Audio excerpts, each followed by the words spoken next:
Hello everyone, आज हम बात कर रहे हैं जो चैप्टर है वो है एग्रीकल्चरल क्रॉप्स। ये वीडियो है थर्ड, मतलब ये थर्ड पार्ट है एग्रीकल्चरल क्रॉप्स चैप्टर का।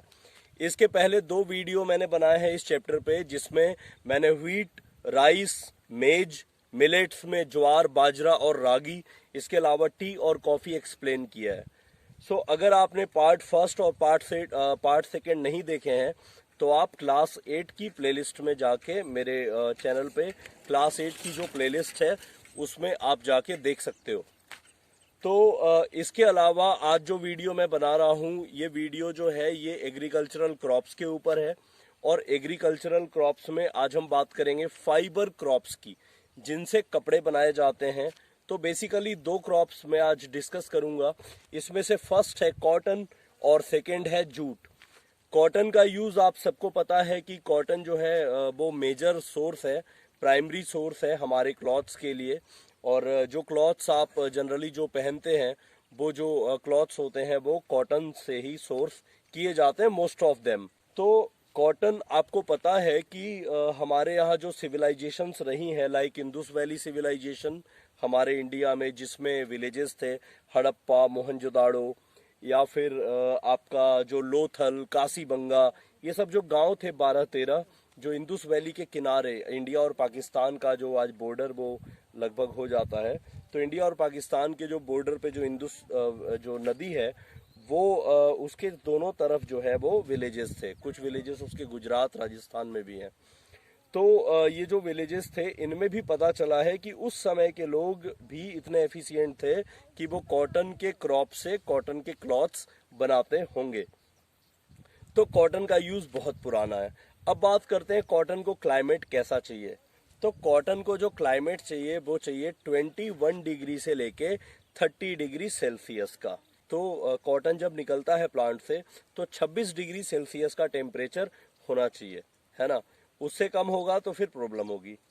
इसके साथ ही कॉटन को जो बारिश चाहिए वो लगभग गेहूं को जितनी बारिश, व्हीट को जितनी बारिश चाहिए होती है, 50 टू 75 सेंटीमीटर का रेनफॉल चाहिए। 200 फ्रॉस्ट फ्री डेज चाहिए। फ्रॉस्ट फ्री डेज का मतलब क्या होता है, मतलब 200 दिन बर्फ नहीं पड़नी चाहिए, स्नोफॉल नहीं होना चाहिए जब इसकी फसल लगी हुई हो। इसके साथ ही फ्रॉस्ट फ्री डेज के अलावा जो इसके लिए एक आइडियल कंडीशन है वो ड्राई और सनी सीजन होना चाहिए। जब आप कॉटन को प्लक करते हैं उसके प्लांट से, मतलब जब आप कॉटन को तोड़ते हैं उसके प्लांट से, तो ड्राई सीजन होना चाहिए। इसके साथ ही जो मिट्टी चाहिए, सोइल चाहिए, वो चाहिए ब्लैक। ब्लैक सोइल नेसेसरी है। और ब्लैक सोइल में बहुत बढ़िया कॉटन डेवलप होता है, ग्रो होता है। लेकिन इसके अलावा ड्रेन्ड एलुवियल सॉइल भी कॉटन के कल्टीवेशन के लिए ठीक ठाक होती है। इसके अलावा टी कल्टीवेशन की तरह कॉटन कल्टीवेशन में भी क्या चाहिए, बहुत ज़्यादा लेबर चाहिए, प्लेंटीफुल लेबर चाहिए। और प्लेंटीफुल लेबर के साथ साथ सस्ती होनी चाहिए, नहीं तो कॉटन कल्टीवेशन काफ़ी महंगा हो जाएगा। अमेरिका में क्या है, वहां पे फूल तोड़ने के लिए भी जो है खेत में आदमी नहीं उतरते। मशीन्स उन्होंने ऐसी बनाई हुई है जो मतलब कि फूलों को भी प्लग कर लेती है, कॉटन को भी वही प्लग करती है।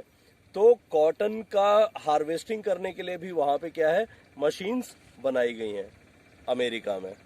कॉटन कल्टीवेशन के अंदर मैंने आपको बताया कि अमेरिका के अंदर वो मशीन्स लगी हुई हैं, जो मशीन्स ट्रैक्टर के द्वारा चलाई जाती हैं। और ट्रैक्टर से वो एक बहुत बड़ा एक एरिया जुड़ा हुआ होता है, एक मशीन जुड़ी हुई होती है जिससे वो फूलों को प्लग कर लेते हैं। तो कॉटन कल्टीवेशन में अमेरिका जो है वो नंबर 1 पोजीशन पे है। USA is the leading producer of cotton in the world. Apart from America there are other countries also, मतलब अमेरिका के अलावा और भी ट्रॉपिकल कंट्रीज हैं जो कॉटन ग्रो करती हैं, जैसे रसिया, चाइना, इजिप्ट, पाकिस्तान और इंडिया। इंडिया थर्ड पोजीशन पे है। इंडिया थर्ड पोजीशन पे, आपको याद रखना है। इंडिया के अंदर डिकन प्लेट्यू में, महाराष्ट्र के अंदर बहुत बढ़िया कॉटन का प्रोडक्शन होता है ना। महाराष्ट्र, गुजरात के अंदर बहुत बढ़िया कॉटन प्रोडक्शन होता है। इसके अलावा हरियाणा और पंजाब में भी जो लॉन्ग स्टेपल कॉटन होता है वो ग्रो होता है, वो एक कॉटन की अलग वैरायटी होती है। अब मैंने आपको कॉटन के बारे में बता ही दिया। अब हम बात करते हैं जूट की। जूट जो होता है उसको गोल्डन फाइबर कहते हैं। गोल्डन क्यों? क्योंकि उसका कलर ही थोड़ा गोल्डन टाइप का होता है। जूट आप वैसे तो नाम आपको पता ही होगा जूट क्या होता है। आपने वो बैग्स देखे होंगे, जो बोरियां जिनके अंदर चावल वगैरह पैक होके आता है, तो वो जूट होता है। जूट से आजकल जैकेट भी बनते हैं, मतलब क्या नहीं बनता जूट से। जूट से कारपेट बनाए जाते हैं, जूट से आप ट्रैपोलिन बना सकते हैं जिसके अंदर आप टेंट कैंपिंग कर सकते हैं। जूट से आप वो बड़े मोटे मोटे रस्से बनाए जाते हैं जिससे बड़ी बड़ी शिप्स को कंट्रोल करके रखा जाता है, उनको रोका जाता है हार्बर पे। तो जूट के बहुत सारे यूजेस हैं उनसे, लाइक कपड़े, जैकेट्स वगैरह सर्दियों में लोग पहनते हैं।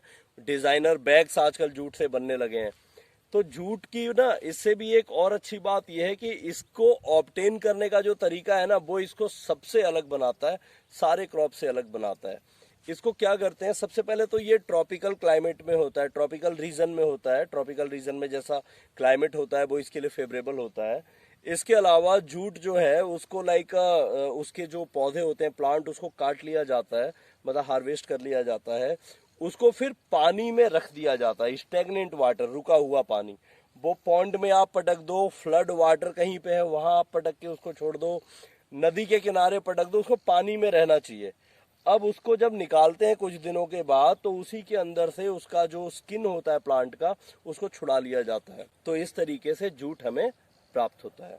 तो जूट की हम बात कर रहे हैं, और जूट को जो टेम्परेचर चाहिए वो चाहिए 25 डिग्री सेल्सियस या उससे भी ज्यादा। जूट को जो रेनफॉल चाहिए वो बहुत चाहिए, 200 सेंटीमीटर से 250 सेंटीमीटर, मतलब धान से भी ज्यादा, राइस जो पैडी से निकलता है उससे भी ज्यादा। इसके अलावा टेम्परेचर मैंने आपको बता दिया, रेनफॉल बता दिया। लेबर, लेबर बहुत चाहिए, प्लेंटीफुल लेबर चाहिए। सस्ती लेबर होनी चाहिए लेकिन स्किल्ड होनी चाहिए। स्किल्ड लेबर क्या होती है, मतलब स्किल्ड का मतलब उसके पास नॉलेज होनी चाहिए कि जूट को हम कैसे प्राप्त करेंगे, कैसे ऑब्टेन करेंगे, कैसे जूट को प्रोसेस करेंगे, क्योंकि वो बहुत इंपॉर्टेंट होता है।